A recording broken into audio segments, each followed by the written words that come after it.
ओम शांति। ओम शांति मंगेश भाई जी। ओम शांति। आज हम बाबा की अव्यक्त वाणी सुनेंगे जी। अव्यक्त वाणी माना बहुत अच्छा खजाना, माला माल करने वाला खजाना। पुरुषार्थी ऊंची स्थिति बनाने के लिए बाबा ये बहुत बड़ा खजाना देते हैं अव्यक्त वाणी का, क्योंकि इसमें हर ज्ञान के पॉइंट को, गहराई को बाबा टच करता है। जी। आज बाबा ने कहा कि सेवा में रहते विदेही स्थिति का अनुभव बढ़ाओ। ये बाबा ने कहा ये सबसे ऊंची स्टेज है तुम्हारी। पुरुषार्थ बाबा ने आज के मुरली में बाबा ने 3 प्रकार के बच्चे देखे। एक तो पुरुषार्थी देखे, दूसरे जीवन मुक्त स्थिति वाले देखे, और तीसरी सबसे हाईएस्ट स्टेज बाबा ने बताई देह में रहते विदेही स्थिति। जो पाल भाई, हम दादियों को आपने हमारे से भी ज्यादा बहुत नजदीक से देखा है, तो दादियों की जो स्टेज थी वो ये स्टेज थी, देह में रहते विदेही स्थिति। तो बाबा कहते हैं बच्चों की अब ये अवस्था होनी चाहिए। पुरुषार्थी में भी रोज हम कर रहे हैं, अमृत वेला कर रहे हैं, मुरली सुन रहे हैं, नुमा शाम योग, ये बाबा कहते हैं ये पुरुषार्थी। दूसरा जीवन मुक्ति वाले बच्चे, माना बाबा कहता है कि कोई भी प्रकार का बंधन, सूक्ष्म बंधन भी अब ब्राह्मण बच्चों को नहीं रोकना चाहिए, चाहे सेवा का बंधन है, चाहे लगाव झुकाव का बंधन है, ये नहीं। और फिर इससे आगे निकल के बाबा कहता है कि विदेही स्थिति का अनुभव करो। तो ये आज का बाबा का खास फोकस है इस पे। फिर आज के मुरली में तो भाग्य विधाता बाबा ने हम सबका भाग्य का वर्णन किया कि बाबा कहता है कि तुम बच्चे कितने पदम भाग्यशाली, सारे कल्प में ऐसा भाग्य किसी का नहीं हो सकता। तो ऐसे हम पदम भाग्यशाली बच्चे हैं, ज्ञान रत्नों से खेलने वाले, भगवान की पालना में पलने वाले, जिनके कदम में पदम है। और हमारा तो समर्पित जीवन, तो हम कितने लकी बच्चे हो गए कि भगवान ने अपना सिलेक्शन किया, हमारा कोटों में से कोई और कोई में से कोई। तो इस भाग्य का गुणगान करते रहे हम और बाबा के ज्ञान रत्नों से खेलते रहे, तो यही हमारे ईश्वरीय जीवन का आनंद है। आप भी पाल भाई आज की मुरली पे विशेष प्रकाश डालिए भाई। ओम शांति मंगेश भाई जी। ओम शांति। आज हम 3 मार्च 2024 की मुरली रिवीजन करेंगे। तो आज बाबा ने, जैसे आपने कहा ना, बहुत ऊंची स्टेज, अव्यक्त मुरली में बहुत खजाना होता है। तो ये विदेही अवस्था जो है बहुत ऊंची स्टेज है। सेवा में, सेवा के साथ देह में रहते, सेवा तो करना ही है, बिल्कुल बिल्कुल, सेवा के बिना तो रह नहीं सकते। और उसके साथ देह में रहते हुए, आत्मा इस शरीर में ही है, देह में ही है, लेकिन बिना देह के। एक होता है जैसे मैं आत्मा इस शरीर में विराजमान हूँ, ये हो गया साकार मुरली में बाबा बोलता है देही अभिमानी स्थिति। एक होता है आत्मा अभिमानी स्थिति, जैसे मैं भी आत्मा हूँ, मंगेश भाई भी आत्मा, ये 2 हो गया। अभिमान शब्द जुड़ा है उन दोनों में, देही अभिमानी और आत्मा अभिमानी। देह में रहते हुए मैं प्रैक्टिस कर रहा हूँ तो उसके मैं नशे में रह सकता हूँ कि मैं आत्मा, कोई भी सामान लेके, तो वो देही अभिमानी। मैं भी शांत स्वरूप आत्मा हूँ, मंगेश भाई भी शांत स्वरूप, ये आत्मा अभिमानी स्टेज। अब बाबा इससे भी ऊपर अपने अंतर्वाहक शरीर, फरिश्ता स्टेज, जहाँ पर ब्रह्मा बाबा बैठे हैं, वो है विदेही अवस्था। तो बाबा भी वहां चलने के लिए बोल रहा है। जैसे विदेशियों से मिल रहा था तो बाबा ने कहा अव्यक्त पालना का सबूत देना है, प्रत्यक्ष सबूत। तो क्या देना है? ब्रह्मा बाप अव्यक्त बन विदेही स्थिति द्वारा कर्मातीत बने, अव्यक्त बन कर्मातीत स्थिति द्वारा विदेही बने, कर्मातीत बने, ये पालना का रिटर्न देना है, बोलता है बाबा। कल शाम को, परसों शाम को योग में कर रहे थे, तो बाबा जो हर 15 मिनट में कमेंट्री बचता है, उसमें भी यही बोला, बोले अपने फरिश्ता स्वरूप में स्थित हो जाओ, सारे विश्व को चक्कर लगाओ अंतर्वाहक शरीर द्वारा। तो बाबा जो है अभी देही अभिमानी स्थिति, आत्म अभिमानी स्थिति, इससे भी ऊपर विदेही स्थिति में आओ, बोल रहा है बाबा, मेरे पास आ जाओ सूक्ष्म वतन में। तो आज बाप दादा जो है, बाबा ने कहा आज अपने भाग्यवान बच्चों को देख करके हर्षित हो रहे थे। जब बाप दादा आए थे 21/11/1998 को ये मुरली चली थी, बाप दादा आए थे गुलजार दादा जी के तन में, तो अपने भाग्यवान बच्चों को देख करके हर्षित हो रहे थे बाप। ऐसा भाग्य किसका है जो डायरेक्ट भाग्य विधाता बाप को जान पहचान विधाता के डायरेक्ट बच्चे बन गए। मनुष्य आत्मा है तो अपने आप को ही नहीं जानती, अपने परमात्मा बाप को क्या जानेंगे। बिल्कुल। जैसे ये शरीर का बाप है उसको ही जानते हैं, उसके बाप को भी जानते हैं, बाप दादा अपने बाप और दादा को जानते हैं।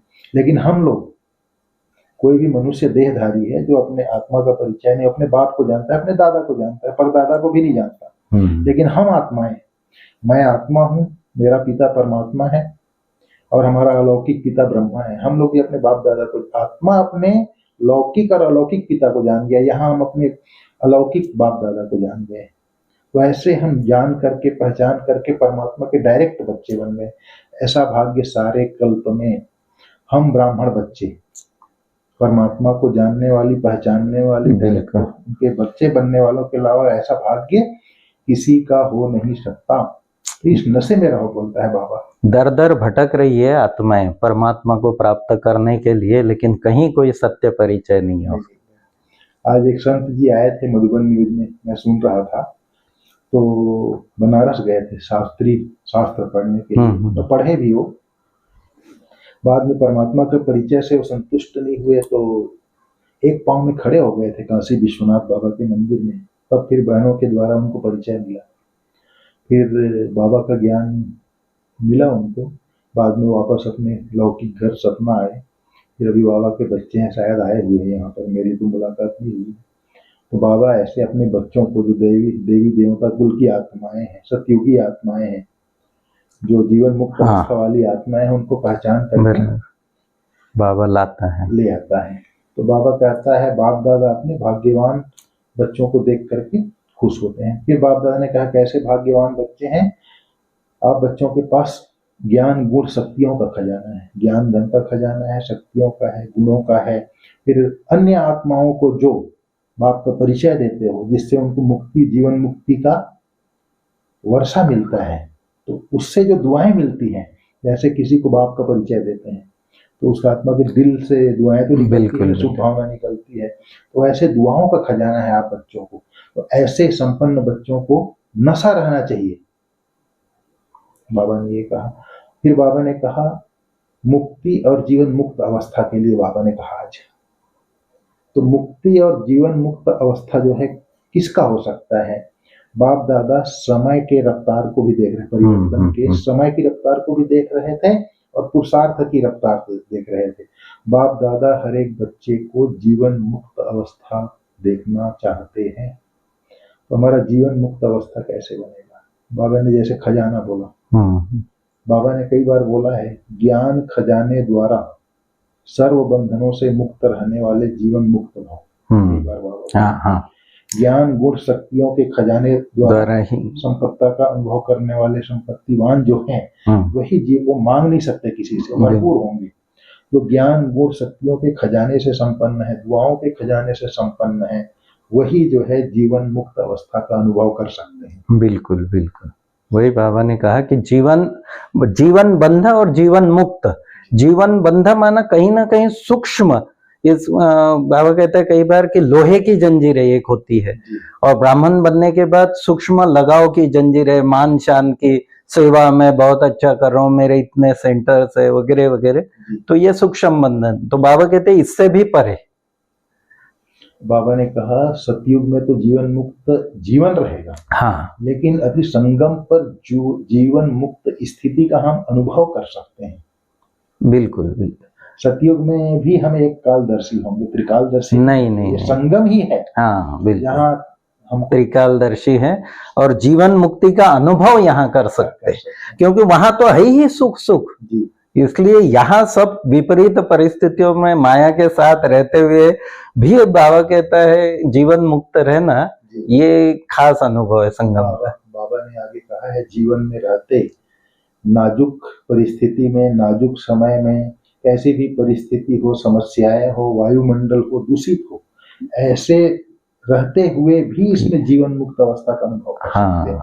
ऐसे कर सकते हैं क्योंकि ज्ञान गुण शक्ति बिल्कुल के खजाने के दाता स्वयं हमारे साथ है। ज्ञान गुण शक्तियों से हमको संपन्न बना रहा है।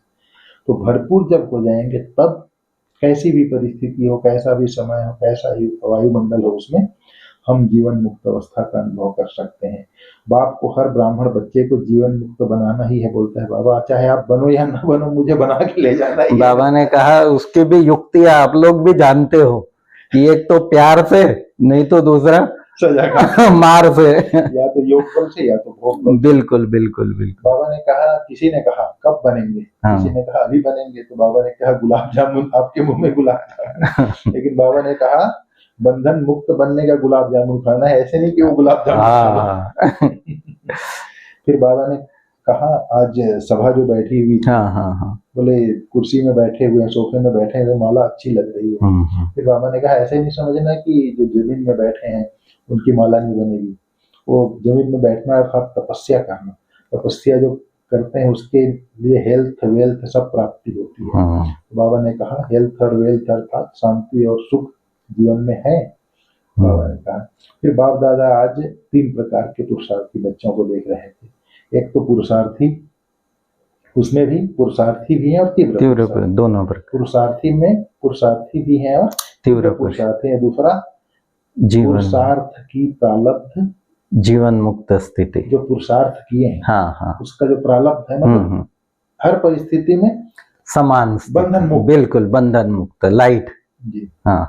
इस स्थिति का अनुभव कर रहे हैं, मतलब जीवन में रहते हुए जीवन मुक्त अवस्था का अनुभव कर रहे हैं, पुरुषार्थ का प्रारब्ध। तो तीसरा है विदेही अवस्था। बाबा ने कहा बहुत गिने चुने हैं इस अवस्था का अनुभव करने वाले, विदेही अवस्था, क्योंकि दादियां सामने बैठी थी ना, तो बहुत थोड़े देखे जीवन मुक्त, बहुत बहुत बहुत थोड़े देखे बाबा ने कहा। मैंने कहा ना दादियों की जो स्टेज है वो सबसे बड़ा एग्जाम्पल है जीवन विदेही स्थिति की। इसीलिए तो बाबा कहता था ना जनक, विदेही जनक। आज हमारी दादी रतन जी को भी देख, बिल्कुल बिल्कुल बिल्कुल मुझे याद आया संकल्प। और हमारे जो बड़े हैं धीरे धीरे आपने बड़ी दादी को भी देखा है ना अंतिम स्टेज में, बिल्कुल उस प्रकार का। हमारे अभी भी जो सीनियर्स होते जा रहे हैं वो लोग भी धीरे धीरे विदेही अवस्था की ओर, अर्थात जीवन मुक्त के ऊपर विदेही अवस्था की ओर जाते जा रहे हैं, ऐसा इनके पुरुषार्थ से पता चलता है। तो बाबा ने कहा बहुत कम है, बहुत बाबा ने कहा अब जो है सेकंड स्टेज है जीवन मुक्त, उससे भी लास्ट स्टेज है देह से न्यारे, देह से न्यारे विदेही अवस्था। इस देह में देही अभिमानी और आत्माभिमानी बन सकते हैं, बिल्कुल देह से अलग विदेही, तो ब्रह्मा बाबा भी बैठा है विदेही अवस्था। तो ये चीज बाबा ने कहा। और विदेही अवस्था वाले बच्चे कोई भी परिस्थिति में, कैसी भी परिस्थिति में हलचल में नहीं आ सकते। क्यों नहीं आ सकते? क्योंकि जैसे ब्रह्मा बाबा ऊपर बैठा हुआ है, आज हम लोग यहाँ रहते हैं साकार में, कोई भी परिस्थिति आती है तो अब बाबा ने ज्ञान दे दिया है तो क्यों किया ज्यादा नहीं उठता है। लेकिन जैसे दुनिया वाले मनुष्य हैं, ये क्यों किया, इसने ऐसा क्यों बोला, इसको ऐसा नहीं बोलना चाहिए था, इसने ऐसा किया तब ऐसा हो गया। लेकिन बाबा वहां से सब चीज देख रहा है, जैसे ड्रामा की स्क्रिप्ट लिखी होती है ऐसे एज इट इज 5000 साल का स्क्रिप्ट लिखा हुआ है, बाबा फिल्म जैसा देख रहा है, बोल रहा है इसने ऐसा किया, इसका ये कर्म उसका फल है। बाबा को कोई फर्क नहीं पड़ रहा है, किसी भी परिस्थिति में हलचल में नहीं आ रहा है। वैसे ही बाबा कहता है जो विदेही अवस्था वाले हैं कैसी भी स्थिति में अचल अडोल रहेंगे और पास विद ऑनर बन के जाएंगे। बाबा ने कहा पास विद ऑनर बन के जाएंगे, जैसे ब्रह्मा बाबा पास विद ऑनर। फिर बाबा ने कहा यह विदेही स्थिति परिस्थिति को बहुत सहज पार कर लेगी, जैसे बादल आया और चले गए। विदेही अवस्था में जो रहेगा ऐसे परिस्थिति को पार लेगा, कर लेगा, जैसे बादल आता है और उड़ के चला जाता है ना, ऐसे कहा बाबा ने। और बाबा ने कहा सेवा और पुरुषार्थ का बैलेंस रखो, स्थिति का सेवा और स्थिति बैलेंस रखो। बाबा ने कहा सेवा सहज है, इसलिए सेवा का ग्राफ बढ़ता है, स्थिति का ग्राफ नीचे। बिल्कुल बिल्कुल बिल्कुल। बाबा ने आज कहा बच्चों को सेवा और स्थिति को, उसमें भी बाबा ने कहा स्थिति को आगे रखो, फर्स्ट प्रेफरेंस पे स्थिति, सेवा है आपका सब्जेक्ट मार्क्स लेने का, दुआएं लेकिन स्थिति को ही सर्वोपरि बाबा ने कहा। वो जैसे स्थिति अगर श्रेष्ठ है तो सेवा भी हाँ, ये ज्यादा बात, श्रेष्ठ है, हाँ, स्थिति से हम कर सकते हैं। बिल्कुल। फिर बाबा ने कहा स्थिति को सदा आगे रख सेवा में आगे बढ़ते चलो। हाँ। फिर बाबा ने कहा अव्यक्त पालना का रिटर्न, विदेशी बच्चों से जब बाबा मिल रहे थे, आप सबने अव्यक्त स्थिति विदेही स्थिति द्वारा कर्मातीत तो जैसे बाबा बना ना, ऐसे आप लोग भी विदेही स्थिति का अनुभव करके अव्यक्त पालना का रिटर्न तो बोला बाबा ने। बाबा ने आज कहा कि बाप दादा सभी बच्चों का स्नेह और चारों ओर के सेवा का सहयोग देख खुश हो रहे हैं, खुश हो रहे हैं, इसलिए खुशी कभी नहीं छोड़ना। फिर बाबा ने आज वरदान में कहा परमात्मा कार्य में सहयोगी बन, सर्व का सहयोग प्राप्त करने वाले सफलता स्वरूप हो। बाबा ने कहा जहां सर्व का उमंग उत्साह है वहां सफलता समीप आकर गले की माला बन जाती है। कोई भी विशाल कार्य में हर एक के सहयोग की उंगली चाहिए, ऐसा कोई भी नहीं कर सकता कि मैं सेवा नहीं कर सकता। हर कोई चाहे 10 मिनट सेवा करे, चाहे कोई बहाना नहीं दे सकता, 10 मिनट सेवा करो। तबीयत ठीक नहीं है तो बैठ कर सेवा करो, चाहे मनसा से सेवा करो, चाहे सुख की वृत्ति से, चाहे सुखमय स्थिति से, लेकिन सुखमय स्थिति से संसार, सुखमय संसार बनाओ। बाबा ने कहा परमात्मा कार्य में सहयोगी बनो तो सर्व का सहयोग सहज मिलेगा, बोला बाबा ने। आज बाबा ने कहा स्लोगन में प्रकृति पति की सीट पर सेट होकर रहो तो परिस्थितियों में अब सेट नहीं होंगे। प्रकृति पति, हाँ। प्रकृति पति माना ये शरीर 5 तत्वों का बना हुआ है, तो इसका मैं आत्मा प्रकृति पति हूँ, शरीर 5 तत्वों का बना हुआ है। तो ये प्रकृति पति की सीट पर अगर हम सेट हैं, हाँ, मतलब आत्माभिमानी स्थिति में है, देही अभिमानी आत्माभिमानी स्थिति में स्थित है, कोई भी परिस्थिति में। आज खास बाबा ने कहा विदेही स्थिति के लिए, हाँ, खास विदेही स्थिति में अगर आप सेट हैं, कोई भी परिस्थिति कैसा भी हलचल हो, आप सेट नहीं हो सकते। ठीक है मंगेश भाई, बिल्कुल, ठीक है, थैंक यू मंगेश भाई। ओम शांति, ओम शांति।